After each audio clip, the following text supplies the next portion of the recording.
আজকের ভিডিওতে আমি দেখাবো কিভাবে আপনারা সম্পূর্ণ ফ্রিতে ডোমেন এবং হোস্টিং নেবেন। তো আজকের ভিডিওটি সম্পূর্ণ দেখলে আপনি ফ্রিতে একটি সি প্যানেল এবং ওয়ার্ডপ্রেসের মাধ্যমে সম্পূর্ণ ফ্রিতে একটি ওয়েবসাইট তৈরি করতে পারবেন। যদি আমার চ্যানেলে নতুন হয়ে থাকেন অবশ্যই আমার চ্যানেলটিকে সাবস্ক্রাইব করুন এবং পাশে থাকা বেল আইকনটি ক্লিক করতে আমি ভুলবেন না। আজ দেখতে পাচ্ছেন এখানে আমি একটি ওয়েবসাইট ওপেন করে রেখেছি। এই ওয়েবসাইটের লিংক আপনারা ভিডিও ডিসক্রিপশন বক্সে পেয়ে যাবেন। এটিতে আপনি সম্পূর্ণ ফ্রিতে সি প্যানেল পাবেন এবং সম্পূর্ণ ফ্রিতে একটি ওয়েবসাইট তৈরি করতে পারবেন, সম্পূর্ণ ফ্রি।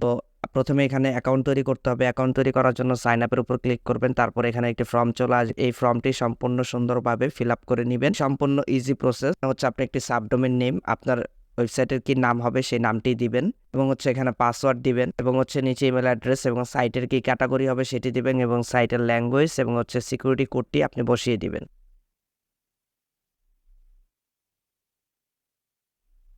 দেখতে পাচ্ছেন আমার অ্যাকাউন্টটি কিন্তু গিয়েছে। রেজিস্টার্ডের উপর ক্লিক করার পর এখানে কিন্তু অ্যাকাউন্টটি অ্যাক্টিভ করার জন্য তো আপনাকে বলছে যে আপনার জিমেলে কিন্তু এখানে একটি ভেরিফিকেশন লিঙ্ক পাঠানো হয়েছে। তো এখন গাইস এখানে আপনি আপনার জিমেলে প্রবেশ করবেন এবং স্প্যাম বক্সে প্রবেশ করবেন। এখান থেকে যে আমি স্প্যাম বক্সে চলে আসলাম। তো দেখতে পাচ্ছেন আমাদেরকে কিন্তু একটি জিমেল পাঠানো হয়েছে, মেইল পাঠানো হয়েছে। এখানে বলছে অ্যাকাউন্টটি অ্যাক্টিভ করতে। তো আমি এটার উপর একটি ক্লিক করে দিচ্ছি এবং ক্লিক করার পর কিছুক্ষণ অপেক্ষা করবেন। তো এখানে কিছুটা সময় লাগতে পারে, এখানে হয়তো 2-4 মিনিট অথবা 5 মিনিটেরও বেশি সময় লাগতে পারে। কিছুটা সময় অপেক্ষা করবেন। অপেক্ষা করার পর দেখতে পারবেন এখান থেকে অটোমেটিক পেজটা রিফ্রেশ নিয়ে সময় অপেক্ষা করার পরে এখানে কিন্তু আমাদের পেজটি লোড নিয়ে নিয়েছে। দেখতে পাচ্ছেন এখানে আমাদের একটি সি প্যানেলের লিঙ্ক দিয়েছে। তো এটি আমাদের C panel. Directly C panel দেয় না, এটা ফ্রি ভিস্টা প্যানেল সহ হুবহুব সি প্যানেলের মতো। এবং এখান থেকে আমি ইউজার নেমটি কপি করে নিচ্ছি। ইউজার নেমটি কপি করে এখানে আমি পেস্ট করে দিলাম। পেস্ট করার পর এখানে পাসওয়ার্ডটি দিতে বলছে। যে পাসওয়ার্ডটি ব্যবহার করেছিলেন অ্যাকাউন্ট তৈরি করার সময় সেই পাসওয়ার্ডটি এখানে দিবেন। আমি আমার সেই পাসওয়ার্ডটি এখানে দিব। তো আমার পাসওয়ার্ডটি গাইস কপি করা আছে, তো আমি এখান থেকে পেস্ট করে দিচ্ছি। এখান থেকে আমি আমার পাসওয়ার্ডটি পেস্ট করে দিলাম। তো পেস্ট করার পর এখান থেকে আমি লগইনের উপরে ক্লিক করছি। তো ফার্স্ট টাইম লগইনের উপর ক্লিক করার পর এখানে আপনাকে অ্যাকাউন্টটি অ্যাপ্রুভ করতে বলবে। তো আই অ্যাপ্রুভের উপর একটি ক্লিক করবেন। আই অ্যাপ্রুভের উপর ক্লিক করার পর আমাদের এখানে কিন্তু সি প্যানেল ওপেন হয়ে গিয়েছে। তো এখানে দেখতে পাচ্ছেন আমাদের চ্যানেলটি কিন্তু সম্পূর্ণ ফ্রি, কিন্তু সম্পূর্ণ ফ্রিতে আপনারা একটি সি প্যানেল পেয়ে যাবেন। তো এখানে দেখতে পাচ্ছেন আপনারা চাইলে মেল তৈরি করতে পারবেন, ইমেল তৈরি করতে পারবেন, এভরিথিং সবকিছু একটি সি প্যানেলে যা যা করা যায় আপনারা সবকিছু এখানে কিন্তু করতে পারবেন। ওয়ার্ডপ্রেস ইনস্টল করব। ওয়ার্ডপ্রেস ইনস্টল করার জন্য সফটক্লাক্সের উপর ক্লিক করে দিবেন। ক্লিক করার পর দেখতে পাচ্ছেন এখানে কিন্তু আপনাদের সি প্যানেলে লগ ইন করতে বলতেছে। এই কেস যদি আপনাদের কোনো প্রবলেম হয় সি প্যানেলে লগ ইন করতে কোনো অসুবিধা নেই, আপনারা এখানে পাসওয়ার্ডটি দিয়ে নেবেন। তো আমি টোকুলাক্সের উপর ক্লিক করছি। ক্লিক করার পর দেখতে পাচ্ছেন এখানে কিন্তু বলছে আমাদেরকে লগ ইন করতে। লগ ইন করার জন্য এখানে আমরা আমাদের পাসওয়ার্ডটি ব্যবহার করি, আমরা লগ ইন করবো। আমরা আমাদের পাসওয়ার্ডটি দিয়ে দিচ্ছি। পাসওয়ার্ডটি দেওয়ার পর এখানে লগ ইনের উপর ক্লিক করছি। আমরা কিন্তু লগ ইন হয়ে গিয়েছি। তো গাইস দেখতে পাচ্ছেন এখানে কিছুটা সময় নিতে পারে কিন্তু লগ ইন হয়ে যাবে। আমাদের পাসওয়ার্ডটি একটু ভুল হয়েছে, আমি আবার সঠিক করে পাসওয়ার্ডটি ব্যবহার করি, তাহলে অবশ্যই লগ ইন হয়ে যাবে। তো দেখতে পাচ্ছেন আমাদের কিন্তু লগ ইন হয়ে গিয়ে এখানে ঘাবড়ানোর কিছু নেই। আপনারা আপনাদের সি প্যানেলের ইউজার নেম এবং পাসওয়ার্ডটি দিয়ে লগ ইন করে নেবেন। এখান থেকে আমরা ওয়ার্ডপ্রেসটি ইনস্টল করব। তো ওয়ার্ডপ্রেসটি ইনস্টল করার জন্য আমি ইনস্টলের উপর ক্লিক করছি। ক্লিক করার পরে এখানে ওয়ার্ডপ্রেস ইনস্টল করা একেবারে ইজি ব্যাপার। এখান থেকে আপনারা ওয়ার্ডপ্রেসটি ইনস্টল করে নেবেন। এখান থেকে ইউজার নেম, পাসওয়ার্ড এবং এভরিথিং সবকিছু দিয়ে আপনাদের ওয়ার্ডপ্রেসটি ইনস্টল করে নেবেন।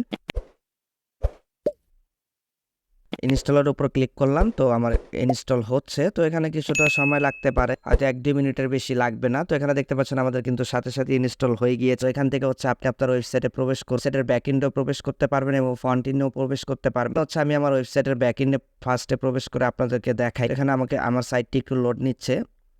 তো দেখতে পাচ্ছেন আমাদের এখানে কিন্তু ওয়ার্ডপ্রেসের মাধ্যমে একটি ওয়েবসাইট আমরা কিন্তু তৈরি করে ফেললাম। এখানে দেখতে পাচ্ছেন যে ওয়েলকাম টু ওয়ার্ডপ্রেস। এখান থেকে প্রথম অবস্থায় আপনি এখন আপনাদের নিজেদের পছন্দ মতো যে কোনো ধরনের ওয়েবসাইট বানাতে পারবে। গাইস একটি বিষয় আপনাদেরকে বলতে চাই, আপনারা প্রফেশনালি ডোমেন এবং হোস্টিং এর মাধ্যমে ওয়ার্ডপ্রেসে ওয়েবসাইট লঞ্চ করবেন বা শেখানোর পারপাসে আপনি শিখতে পারেন, প্র্যাকটিস করার পারপাসে আপনি ইনস্টল করে প্র্যাকটিস করতে পারেন। কিন্তু একটা প্রফেশনাল ওয়েবসাইট বানানোর জন্য আপনি অবশ্যই প্রিমিয়াম কোনো ডোমেন এবং হোস্টিং কিনেই করবেন কেননা এখানে সিকিউরিটি থাকে না। আপনার ওয়েবসাইটটি হয়তো বা কোনো না কোনো সময় প্রবলেম হতে পারে। তো সেই ক্ষেত্রে অবশ্যই আপনি একটা ভালো মানের ডোমেন এবং হোস্টিং নিয়ে অবশ্যই ওয়েবসাইট তৈরি করবেন। তবে পোর্টফোলিও ওয়েবসাইট এবং শিখার পারপাসে চাইলে আপনি এখান থেকে ওয়েবসাইট ব্যবহার করতে পারেন, এতে কোনো প্রবলেম নেই। তবে শিখার পারপাসে আপনি কিন্তু এখান থেকে চাইলে প্র্যাকটিস করতে পারেন ডোমেন এবং হোস্টিং নিয়ে। তো গাইস দেখতেই পাচ্ছেন এখানে কিন্তু অফুরন্ত থিম রয়েছে। আপনি আপনার পছন্দ মতো কিন্তু এখানে থিম ব্যবহার করতে পারেন। এবং আরেকটি বিষয়, আপনি যদি ফ্রিতে ডোমেন নিতে চান চান এই বিষয়ের উপরও আমি কিন্তু অলরেডি চ্যানেলে ভিডিও পাবলিশ করেছি। ভিডিওটি যদি আপনি মিস করে থাকেন অবশ্যই আই বাটনে আমার চ্যানেলে ভিজিট করুন, আপনি কিন্তু সেই ভিডিওটি পেয়ে যাবেন। তো এখান থেকে হচ্ছে আপনি সম্পূর্ণ ফ্রিতে ডোমেইন নিতে পারবেন। তো গাইস দেখতে পাচ্ছেন আমাদের এখানে কিন্তু অলরেডি একটি ওয়েবসাইট তৈরি হয়ে গিয়েছে, এখানে দেখতেই পাচ্ছেন। তো আপনি আপনার পছন্দ মতো এখন কাস্টমাইজেশন করতে পারবেন, এভরিথিং সবকিছু আপনার ইচ্ছা মতো করতে পারবেন। থিম ইনস্টল থেকে শুরু করে প্লাগ ইন ইনস্টল এভরিথিং সবকিছু আপনি এখানে এখন করতে পারবেন, কোনো অসুবিধা হবে না। তবে গাইস আমি আবারও বলবো আপনারা ফ্রিতে জাস্ট প্র্যাকটিসের পারপাসই চাইলে ব্যবহার করতে পারেন, পোর্টফোলিও ওয়েবসাইট বানানোর ক্ষেত্রে ব্যবহার করতে পারেন। আপনারা এটি হচ্ছে প্রফেশনালি ওয়েবসাইট বানানোর ক্ষেত্রে ব্যবহার করবেন না। তো গাইস আজকের ভিডিওটি এ পর্যন্তই। যদি ভিডিওটি ভালো লাগে অবশ্যই লাইক কমেন্ট শেয়ার করবেন এবং আপনার বন্ধুদের মাঝে শেয়ার করতে ভিডিওটি একদমই ভুলবেন না। তো আজকে এ পর্যন্তই, ভালো থাকবেন সবাই, ধন্যবাদ।